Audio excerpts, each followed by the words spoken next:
एक तलाकशुदा आईपीएस अधिकारी और एक गरीब पति की कहानी का पहला भाग पार्ट 1 है। यह कहानी संघर्ष, स्वाभिमान और वक्त के बदलाव पर आधारित है। कहानी वक्त का पहिया, भाग 1। दृश्य 1, जिला मुख्यालय का शोर। दोपहर के 2 बजे थे। जिला समाहरणालय कलेक्ट्रेट के बाहर सायरन की आवाज गूंजी। नीली बत्ती वाली बोलेरो रुकी और उसमें से कड़क वर्दी में एक महिला अधिकारी उतरी। उनके कंधे पर अशोक स्तंभ और आईपीएस का बैज चमक रहा था। ये थी नैना सिंह, जिले की नई एसपी। नैना का रुतबा ऐसा था कि बड़े बड़े अपराधी उनका नाम सुनकर कांपते थे, लेकिन उनकी निजी जिंदगी उतनी ही वीरान थी। 5 साल पहले उनका तलाक हो चुका था और अब उनकी दुनिया सिर्फ उनकी वर्दी और फाइलों तक सीमित थी। मैडम, आज शहर के पुराने बाजार में अतिक्रमण एनक्रोचमेंट हटाने जाना है, उनके जूनियर इंस्पेक्टर ने रिपोर्ट दी।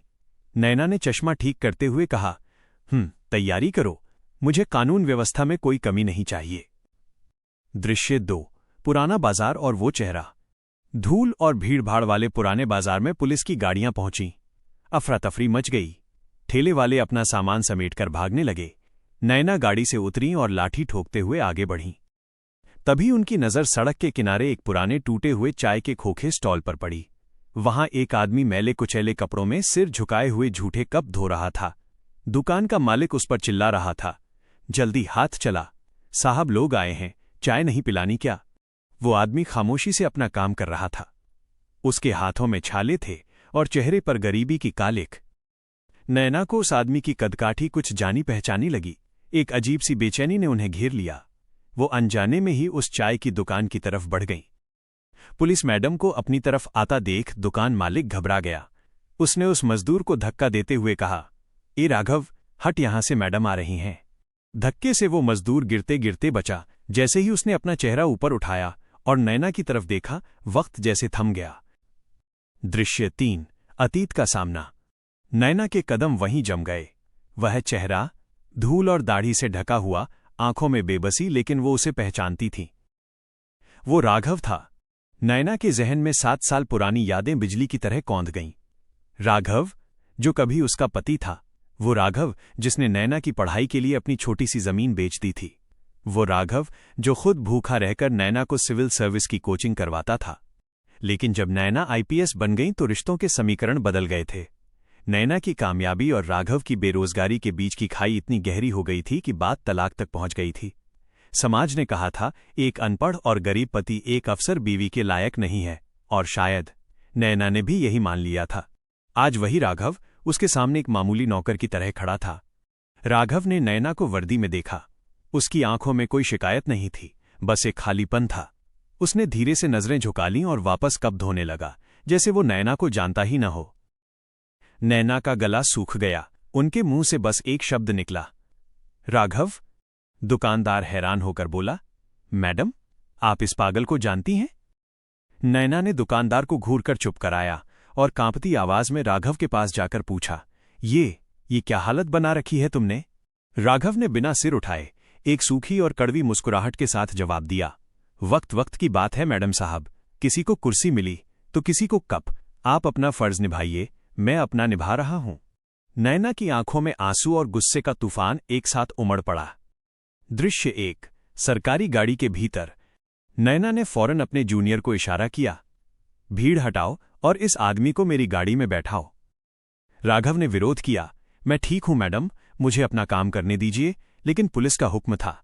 उसे जबरदस्ती जिप्सी की पिछली सीट पर बैठाया गया। नैना ने ड्राइवर को बंगला, सरकारी आवास चलने का हुक्म दिया। पूरे रास्ते दोनों के बीच एक भारी खामोशी थी। नैना रियर व्यू मिरर शीशे से बार बार राघव के मैले कपड़ों और सूखी त्वचा को देख रही थी। उसका दिल बैठ रहा था। दृश्य 2, एसपी आवास का गार्डन। घर पहुंचकर नैना ने नौकरों को हटा दिया। राघव लॉन में खड़ा रहा। सोफे पर बैठने की उसकी हिम्मत नहीं हुई। नैना पानी का गिलास लेकर आई और उसके सामने खड़ी हो गई। क्यों राघव, ये नौबत क्यों आई? तलाक के वक्त तो मैंने तुम्हें सेटलमेंट के पैसे देने चाहे थे, तुमने मना कर दिया था। तुम तो कहते थे कि गांव में खेती करोगे, फिर ये झूठे कप धोना? नैना की आवाज में कड़वाहट और चिंता दोनों थी। राघव ने पानी का गिलास लिया, एक घूंट पिया और गहरी सांस ली। खेती के लिए जमीन चाहिए होती है नैना, और वो जमीन तो 7 साल पहले बिक गई थी। तुम्हारी दिल्ली वाली कोचिंग की फीस भरने के लिए। नैना सन्न रह गई। उसे याद था कि जमीन बिकी थी, लेकिन उसे लगा था कि थोड़ी बची होगी। राघव ने आगे कहा, और रही बात पैसों की, तो एक पति अपनी पत्नी की कामयाबी के लिए सब कुछ लुटा सकता है, लेकिन उसकी खैरात लेकर जी नहीं सकता। मेरा आत्मसम्मान ही मेरी जमा पूंजी है। दृश्य 3। फ्लैशबैक। 5 साल पहले नैना की आंखों के सामने वो दिन घूम गया जब उनका तलाक हुआ था। तब नैना नई नई अफसर बनी थी। उसके आसपास बड़े बड़े लोग, पार्टी और चकाचौंध थी। राघव वहां बेमेल लगता था। उसे अंग्रेजी नहीं आती थी, उसे टेबल मैनर्स नहीं आते थे। नैना को याद आया कि कैसे एक पार्टी में जब किसी ने राघव को उसका ड्राइवर समझ लिया था, तो नैना ने सच बताने में एक पल की झिझक दिखाई थी। उसी एक पल की झिझक ने राघव को तोड़ दिया था। उस रात राघव ने कहा था, तारांकन नैना, तुम आकाश में उड़ने के लिए बनी हो और मैं तुम्हें जमीन से बांधकर नहीं रखना चाहता। तुम्हारी दुनिया में मेरी जगह सिर्फ तुम्हें शर्मिंदा करने के लिए है। और उसने चुपचाप तलाक के कागज पर अंगूठा लगा दिया था। नैना ने उसे रोकने की कोशिश भी नहीं की थी, शायद उसे भी अपनी आजादी चाहिए थी। दृश्य 4। वर्तमान हकीकत। नैना की आंखों से आंसू बह निकले। जिसे वो अपनी कामयाबी में बाधा समझ रही थी, असल में वही उसकी कामयाबी की नींव, फाउंडेशन था। नैना ने पर्स निकाला और नोटों की गड्डी राघव की तरफ बढ़ाई। राघव, प्लीज, इसे खैरात मत समझो। ये तुम्हारा हक है, उस कर्ज का हिस्सा है जो तुमने मेरे लिए लिया था। राघव ने नैना के हाथ को धीरे से पीछे कर दिया। कर्ज तो मैंने साहूकार का भी लिया था नैना, जिसे चुकाने के लिए मैं आज भी मेहनत करता हूं। पर ये पैसे लेकर मैं अपनी नजरों में नहीं गिरना चाहता। मुझे जाने दो। अगर सच में मदद करनी है तो दुआ करना कि मेरी मौत किसी के आगे हाथ फैलाते हुए ना हो। राघव मुड़ा और गेट की तरफ चल दिया। नैना उसे जाते हुए देखती रही। एक एसपी जिसके एक इशारे पर जिला चलता था, आज अपने ही घर में हार गई थी। लेकिन तभी राघव गेट पर रुका और लड़खड़ाकर गिर पड़ा। नैना चीखते हुए उसकी तरफ दौड़ी, राघव! जब उसने राघव को सीधा किया तो देखा उसका शरीर तप रहा था। उसे तेज बुखार था। कमजोरी और भूख से वो बेहोश हो चुका था। नैना ने तुरंत अपने गार्ड्स को चिल्लाया, गाड़ी निकालो, जल्दी हॉस्पिटल ले चलो। पूरे अस्पताल में हड़कंप मचा हुआ था। जिले की एसपी खुद एक मरीज को लेकर आई थीं। डॉक्टरों की टीम तुरंत इलाज में जुट गई। नैना ऑपरेशन थिएटर के बाहर बेचैनी से टहल रही थी। उसकी वर्दी पर लगी धूल और माथे पर पसीने की बूंदें बता रही थीं कि वो कितनी डरी हुई है। कुछ देर बाद सीनियर डॉक्टर बाहर आए। नैना ने लपककर पूछा, डॉक्टर, वो ठीक तो है? डॉक्टर ने गंभीर चेहरे से कहा, मैडम, अच्छा हुआ आप इन्हें वक्त पर ले आईं। इन्हें एडवांस स्टेज का ट्यूबरक्लोसिस टीबी है। धूल और धुएं में लगातार काम करने से फेफड़े बहुत कमजोर हो चुके हैं। और सबसे बड़ी बात, कुपोषण, मैलन्यूट्रिशन। ऐसा लगता है कि इन्होंने महीनों से भरपेट खाना नहीं खाया है। शरीर में लड़ने की ताकत ही नहीं बची है। डॉक्टर के शब्द नैना के कानों में पिघले हुए शीशे की तरह उतरे। महीनों से खाना नहीं खाया। यह वाक्य उसके दिमाग में हथौड़े की तरह बज रहा था। वो वही नैना थी जो रोज पार्टियों में खाना बर्बाद होता देखती थी, और यहां उसका अपना पूर्व पति दाने दाने को मोहताज था। दृश्य 2। खामोश आंसू। नैना को आईसीयू में जाने की इजाजत मिल गई। ऑक्सीजन मास्क लगाए राघव बिस्तर पर बेसुध पड़ा था।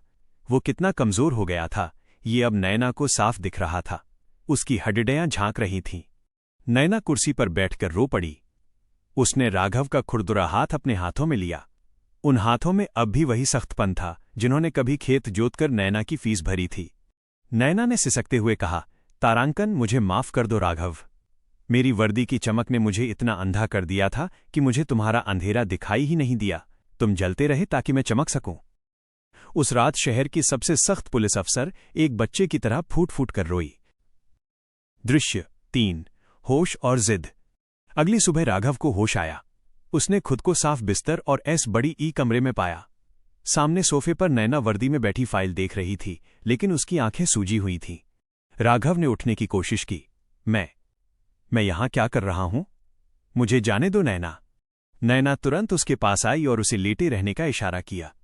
चुपचाप लेटे रहो, डॉक्टर ने कहा है, तुम्हें आराम की जरूरत है।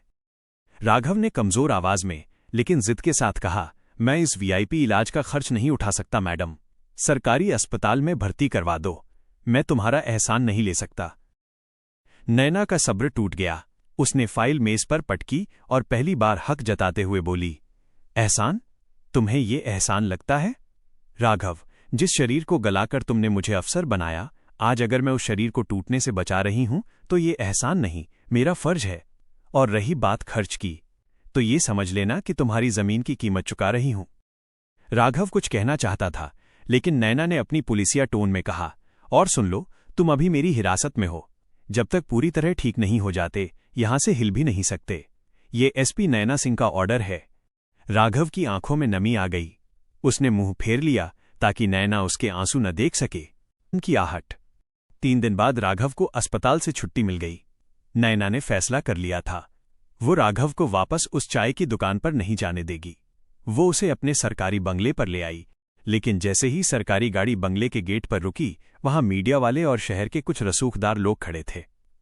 किसी ने खबर लीक कर दी थी कि एसपी मैडम अपने तलाकशुदा गरीब पति को घर में रख रही हैं। एक रिपोर्टर ने माइक आगे करते हुए पूछा, मैडम, क्या ये सच है कि ये मजदूर आपका पूर्व पति है? क्या एक क्रिमिनल बैकग्राउंड के आदमी का पुलिस अफसर के घर रहना कानूनन सही है? किसी ने झूठ फैला दिया था कि राघव अपराधी है।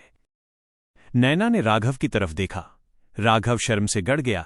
वो पीछे हटने लगा। उसे लगा कि उसकी वजह से नैना की बदनामी हो रही है।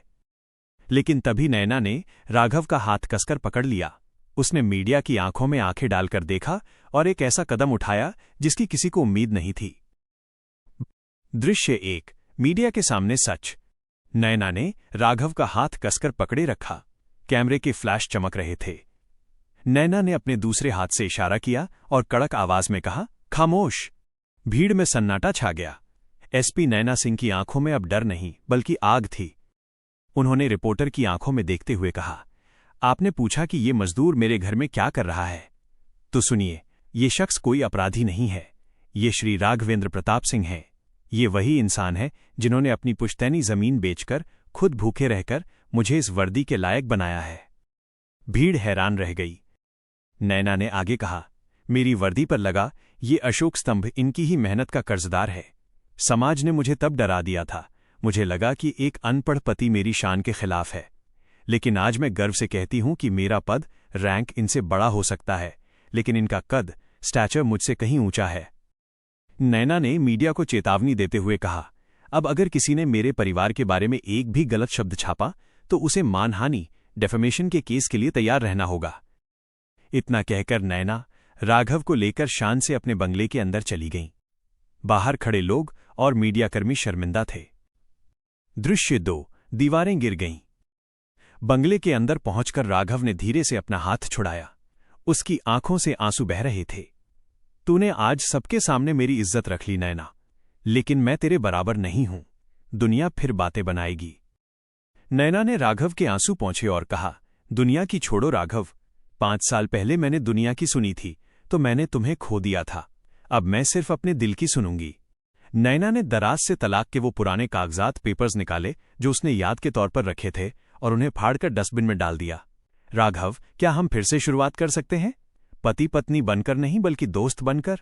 मैं तुम्हें वो जगह देना चाहती हूं जो तुमने मेरे लिए कुर्बान कर दी थी। राघव ने नैना की आंखों में सच्चाई देखी। उसने मुस्कुराते हुए सिर हिलाया। शर्त एक ही है मैडम साहब, मैं घर जमाई बनकर नहीं रहूंगा। मुझे काम चाहिए, इज्जत की रोटी खानी है मुझे। दृश्य 3, 2 साल बाद, एपिलॉग।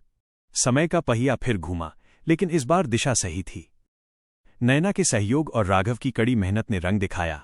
राघव ने नैना से कुछ पैसे उधार, लोन लेकर जैविक खेती, ऑर्गेनिक फार्मिंग का काम शुरू किया था। अपनी पुरानी खेती की समझ और मेहनत से उसने बंजर जमीन को सोना बना दिया था। आज राघव जिले का एक सफल किसान उद्यमी, एंटरप्रेन्योर था। उसके खेत की सब्जियां और अनाज पूरे शहर में सप्लाई होते थे। अब वो फटे हुए कपड़ों में नहीं बल्कि साफ सुथरे खादी के कुर्ते पायजामे में रहता था। उसके चेहरे पर अब लाचारी नहीं, आत्मविश्वास था। शाम का वक्त नैना ऑफिस से लौटी। राघव लॉन में बैठा चाय पी रहा था। नैना ने अपनी टोपी उतारी और उसके बगल में बैठ गई। राघव ने मुस्कुराते हुए अपनी कप से चाय नैना की तरफ बढ़ाई। थक गई हो ना? लो चाय पियो। नैना ने हंसते हुए कप लिया और कहा, तुम्हारी हाथ की चाय का स्वाद आज भी वही है जो उस पुराने खोखे पर था। राघव ने हंसते हुए जवाब दिया, स्वाद चाय में नहीं, साथ में होता है नैना। वक्त बदला, कपड़े बदले, लेकिन हम वही हैं। दोनों ने ढलते सूरज को देखा। अब उनके बीच कोई दीवार नहीं थी, और गरीबी की, न अमीरी की और न ही झूठी शान की। कहानी का संदेश, मॉरल: सच्चा रिश्ता वो नहीं जो केवल खुशी और कामयाबी में साथ हो, बल्कि वो है जो संघर्ष और बुरे वक्त में भी एक दूसरे का हाथ न छोड़े। पद और पैसा आज है, कल नहीं होगा, लेकिन त्याग और प्रेम हमेशा अमर रहते हैं।